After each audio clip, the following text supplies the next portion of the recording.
तो guys episode बहुत interesting है और इसलिए मैं चाहता हूँ तुम लोग इसको लास्ट तक जरूर देखना।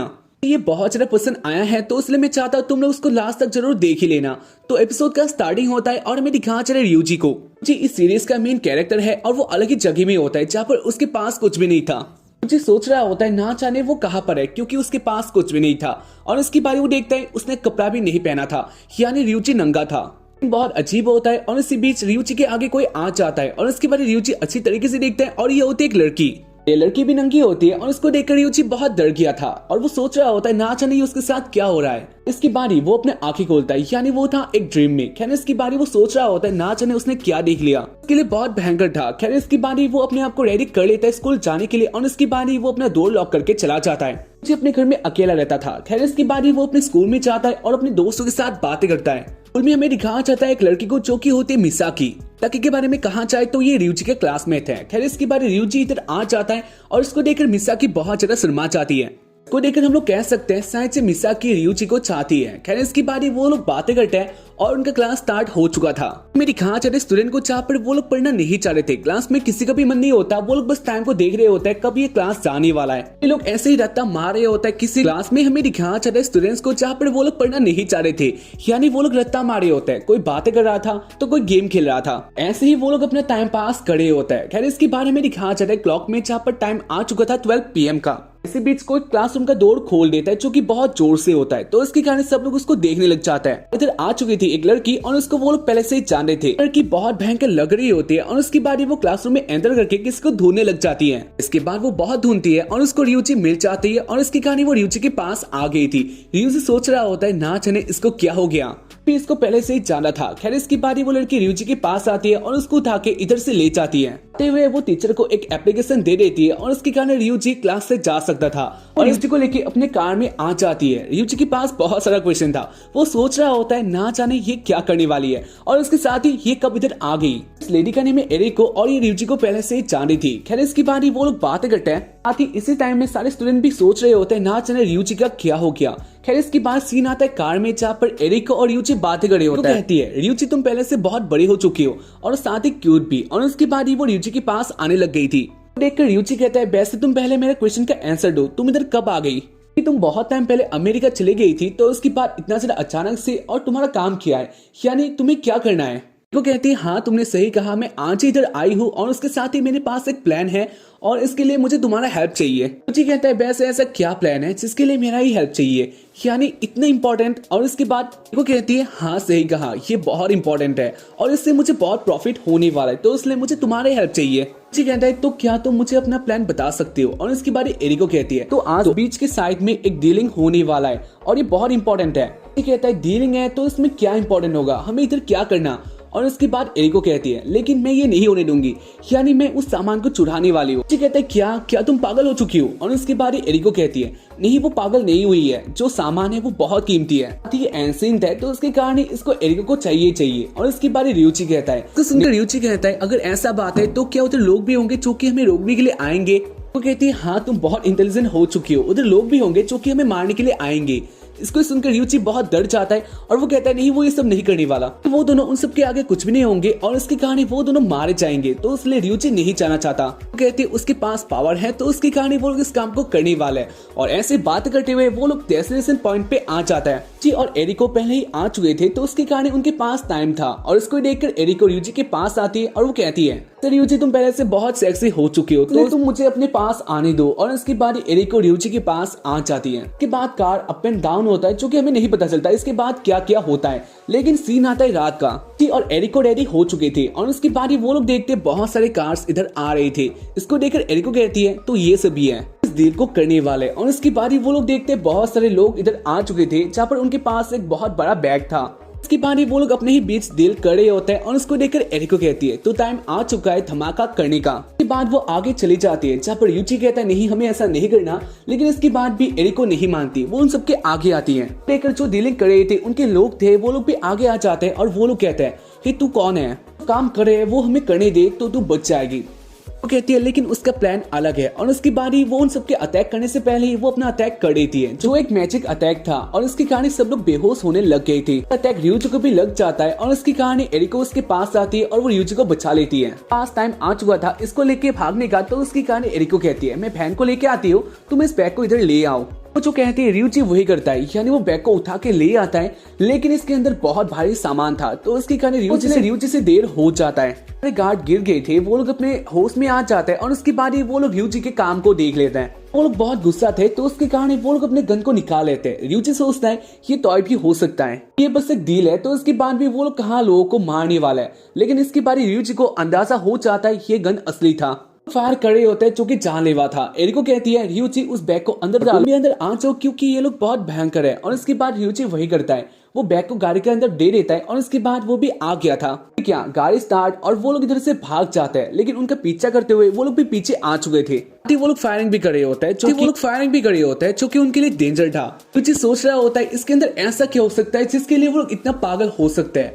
एरिको के पास आ जाता है और वो कहता है इसके अंदर ऐसा क्या है जो कि ये लोग इसके लिए इतना पागल है, लोग हमें मार भी सकते हैं। और उसके बारे एरिको कहती है मैंने तुम्हें कहा ही था इसके अंदर बहुत कीमती चीज है, इसलिए वो लोग इसको नहीं चाहते ये दूसरे के हाथों में जाए, लेकिन हम लोग ऐसा कर रहे हैं तो इसलिए, लेकिन इसके बाद भी हम लोगों ने ऐसा कर दिया, तो उसकी कहानी वो लोग भड़क गए हैं। इसके बाद एरिको बहुत भयंकर ड्राइविंग करती है, तो उसकी कहानी वो बॉक्स नीचे गिरने वाला होता है, तो कहती तुम बॉक्स को पकड़ो और मैं ड्राइविंग का काम करती हूँ। और उसके बाद जी उस बॉक्स के पास आ जाता है। इसको देखकर जो इधर के लोग होते हैं, यानी उसके पीछे लोग होते हैं, वो लोग बॉक्स के ऊपर ही निशाना कर देते हैं। इन सब अटैक से बच जाता है, लेकिन इसके बाद ही एक गोली उस बॉक्स में भी लग जाता है और उसकी कहानी उसका लॉक टूट गया था। इसके बाद इधर एक कांड होता है जो कि ryuji ने कभी एक्सपेक्ट नहीं किया था, यानी लॉक के टूटने के बाद जो बॉक्स ओपन होता है उसके अंदर से एक लड़की बाहर आती है। ये उसके सपने जैसा ही था, क्योंकि लोग जो कहते हैं सुबह देखे जाने वाला सपना सच्ची होता है, तो ये लॉजिक इधर काम आ गया।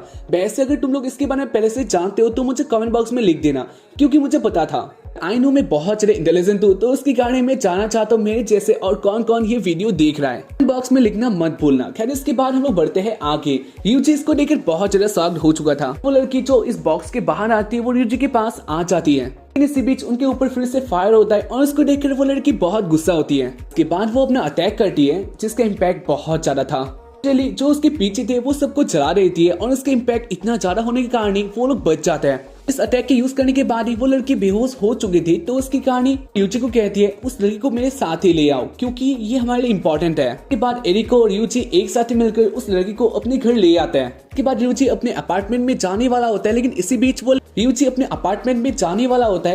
बीच वो एक लड़की को देखता है जो कि वो उसको पहले से जानता है, तो मिसाकी, और मिसाकी को देखकर ryuji कहता है तो मिसाकी क्या हाल है, हमारे पास कुछ बातें हैं जो कि तुम मुझे करना चाहते हो। और इसके बारे में मिसाकी कहती है हाँ तुम्हारा जो बुक है वो स्कूल में ही था, मुझे इधर लाना पड़ा। और इसके बाद वो बुक को आगे कर देती है, साथ ही वो बहुत ज्यादा शर्मा गई थी। में पता चलता है मिसाकी का लव इंटरेस्ट ryuji है। आता है घर में, जहाँ पर ryuji बहुत ज्यादा शॉक्ड होता है, क्योंकि उसके पास आ चुकी थी एक लड़की, बारे में ना ही ryuji जानता है, और इसके साथ अब क्या होने वाला है ये भी ryuji को नहीं पता। लेकिन इससे एरिको बहुत ज्यादा हैप्पी होती है, क्योंकि उस लड़की के गले में एक चीज था जो कि बहुत अच्छा था। जानते वो इसको ढूंढकर इधर आई है, तो उसकी कहानी वो उस लड़की को छूना चाह रही थी, लेकिन इसके बाद ही वो लड़की उस हाथ को रोक देती है, एरिको को रोक देती है। साथ ही वो बहुत ज्यादा गुस्सा थी। बाद वो उस लड़की के हाथों में काट देती है, और इसी बीच वो ryuji को देखती है। इसको देखकर वो लड़की बहुत हैप्पी होती है, और इसके बाद वो ryuji के पास आ जाती है। इसको देखकर एरिको जान लेती है कि ryuji को पसंद करती है, तो उसकी कहानी एरिको कहती है तो क्या ryuji तुम इस लड़की को पहले से जानते हो, तुम दोनों फ्रेंड हो। और उसके बाद ही ryuji कहता है नहीं ऐसा कोई बात नहीं है, उसने पहले इस लड़की को कभी नहीं देखा था।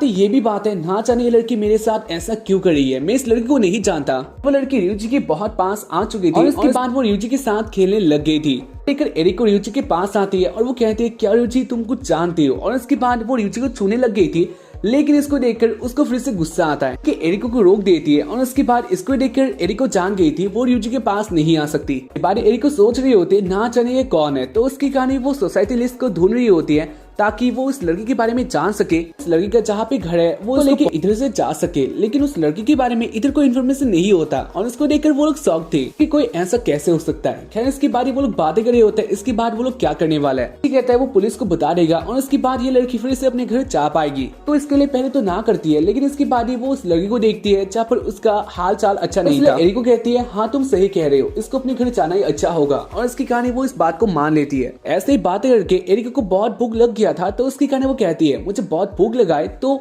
जी तुम जा सकते हो और खाना ला सकते हो। रियूजी कहता है वो ही क्यों, वो क्यों करेगा। कहती है तुम्हारे लिए ही इधर है तो उसके कारण तुम्हें ये काम करना होगा। शायद से वो भी भूखी होगी तो इसलिए तुम्हें ये काम करना होगा। रियूजी इस बात को मान लेता है कि उसके पास कोई ऑप्शन नहीं था और साथ ही यह लड़कियों के सामने चौथे ही तो हो जाता है। रियूजी मार्केट में चला जाता है, साथ ही वो सोच रहा होता है ना जाने उन्होंने इतना खाना क्यों मंगवाया है। रियूजी के हाथों में बहुत खाना था जो कि ये बहुत अननेसेसरी था। रियूजी अपने घर में आ ही जाता है जहाँ पर वो फिर से मिसाकी के साथ मिलता है। मिसाकी के साथ बातें करने वाला होता है, इसी बीच वो एरिको के साउंड को सुनता है तो उसकी कहानी वो अपने रूम में आ गया था। अपने रूम में आके देखता है जहाँ पर इसका हालत बहुत बुरा था। रियूजी सोच रहा होता है ये किसने किया और इसके बाद ही एरिको बाहर आ जाती है बाथरूम से जहाँ पर वो आधी नंगी थी। रियूजी कहता है एरिको तुम अलग ड्रेस में हो तो इसीलिए, और उसकी बारी एरिको कहती है इसको छोड़ दो कि बहुत भयंकर है, वो गंदी हो चुकी थी तो उसकी कहानी मैंने सोचा उसको मैं नहला दूं ताकि साफ हो सके, लेकिन इसके बाद उसने बहुत कुछ कांड कर दिया है जो कि तुम देख ही सकते हो। वो लड़की बहुत डेंजर है। इसके बाद वो लड़की बाहर आती है जहाँ पर वो फुली नेक थी और देखकर रियूजी शर्मा जाता है और उसके बाद वो कुछ कह पाता वो लड़की रियूजी के पास आ चुकी थी। उसके बाद वो लड़की के ऊपर आ जाती है और फिर से रियूजी के साथ खेलना स्टार्ट कर दिया था। और उसके बाद ही हमें दिखाया जाता है एरिको लड़की की बॉडी में यानी हाथों में एक सिंबल को देखती है और इसको देखकर वो बहुत हैप्पी हो चुकी थी, को जान गई थी ये लड़की कौन है। और उसके बाद वो कहती है तो ये लड़की है एक ड्रैगन। इसको सुनकर बहुत ज्यादा शॉक्ड होता है। खैर इसके बाद वो लोग खाना खाने के लिए एक साथ ही आते हैं और इसके बाद एरिको कह रही होती है तो ड्रैगन ह्यूमन नहीं होता है, यानी ये ह्यूमन से अलग होता है। तो उसकी कहानी मैंने जो सर्च किया था तो उधर उसका नेम नहीं आ रहा था, यानी वो लड़की कोई पर्सन नहीं है तो उसकी कहानी उसके बारे में कोई इन्फॉर्मेशन नहीं था और इसलिए अब वो तुम्हारे साथ ही रहने वाली है। खाने के बाद रियूजी सबका प्लेट धो रहा होता है और इसी बीच उसके पास आ गई थी वो लड़की और उसके बाद वो कहती है वो भी रियूजी का हेल्प करना चाहती है और उसके बाद रियूजी एक्सेप्ट कर लेता है। इसी बीच इधर एरिको भी आ जाती है और वो कहती है वैसे रियूजी अब से ही तुम्हारे साथ ही रहने वाली है तो इसका नेम तुमने क्या सोचा। कहता है उसने अब तक नहीं डिसाइड किया। खैर इसके बाद वो देखते हैं उस लड़की के बॉडी में एक टैटू था, यानी वही सिंबल था एक रोज की तरह था और इसको देखकर रियूजी कहता है तो इस लड़की के बॉडी में एक रोज की तरह टैटू है या फिर सिंबल है, इसको हम लोग रोज ही बुलाएंगे। और इसके बाद ये नाम उसको भी पसंद आता है तो अब से इस लड़के का नेम होने वाला है रोज। इसके बाद मेरी कहा चले रोज टीवी देख रही होती है और इसी बीच उसको एक स्मेल आता है। देखती है एरिको आइसक्रीम खा रही थी तो उसकी कहानी वो एरिको के पास आती है और उसके बाद वो अपनी इशारों से कहती है उसको भी आइसक्रीम चाहिए, वो नहीं देने वाली। और उसके बाद रोज बहुत ज्यादा रिक्वेस्ट करती है और इसलिए एरिको थोड़ा दे देती है। खाकर रोज को बहुत ज्यादा पसंद आता है और उसके बाद वो और मांगती है और इसको देखकर एरिको भागने लग गई थी कि पीछे पीछे रोज भी आ रही होती है और ऐसे ही वो लोग अपना एक बहुत अच्छा टाइम स्पेंड करते हैं। उसके बाद सीन आता है उसके बाद वाले मॉर्निंग का जहाँ पर जी अपना आगे खोलता है और उसके बारे वो पाता है उसके बेड में एक और लड़की आ चुकी थी और वो थी रोज। देखकर रियूजी बहुत ज्यादा शॉक्ड होता है, वो कहता है ये इधर कैसे आ सकती है। और उसके बाद इधर आ जाती है एरिको और वो कहती है तो इसमें क्या बड़ा बात है, कल रात वो तुम्हारे साथ थी तो तब तो तुम्हें कुछ भी नहीं हुआ था। और उसके बाद रियूजी कहता है नहीं वो बात अलग था, वो बहुत टायर्ड हो चुका था तो इसलिए वो नहीं जानता रात के बारे में। इसके बाद वो लोग ऐसे ही बातें करते हैं और इसके बाद वो लोग ब्रेकफास्ट के लिए आ चुके थे। फास्ट में रोज बातें कर रही होती है और उसको देखकर सब लोग शॉक्ड होते हैं। देखकर एरिको कहती है तो रोज ने कल बहुत सारे सीरियल देखा था तो इसलिए हो सकता है अब हिंदी जानती है यानी बातें करना जानती है। जानकर रियूजी भी हैप्पी होता है और उसके बाद वो लोग खाना खा रहे होते हैं, लेकिन इसी बीच वो लोग एक साउंड को सुनते हैं जहाँ पर इधर आ चुका था एक हेलीकॉप्टर। देखकर वो लोग शॉक्ड होते हैं और उसके बाद उससे एक साइंटिस्ट बाहर आता है जहाँ पर वो कहता है तुम इधर हो, मैंने तुम्हें ढूंढ लिया। और उसके बाद वो लड़की भी कुछ कहती है और उसके साथ ही इस एपिसोड का एंड हो जाता है। गाइस मैं चाहता हूँ इसके बाद क्या होने वाला है तुम लोग जानना चाहते हो, लेकिन उसके लिए वेट करो क्योंकि सब्र का फल अच्छा नहीं होता, तो उसके कारण तुम लोग वेट करो और हम लोग मिलेंगे इसके बाद वाले एपिसोड में। तब तक के लिए बाय, जय हिंद,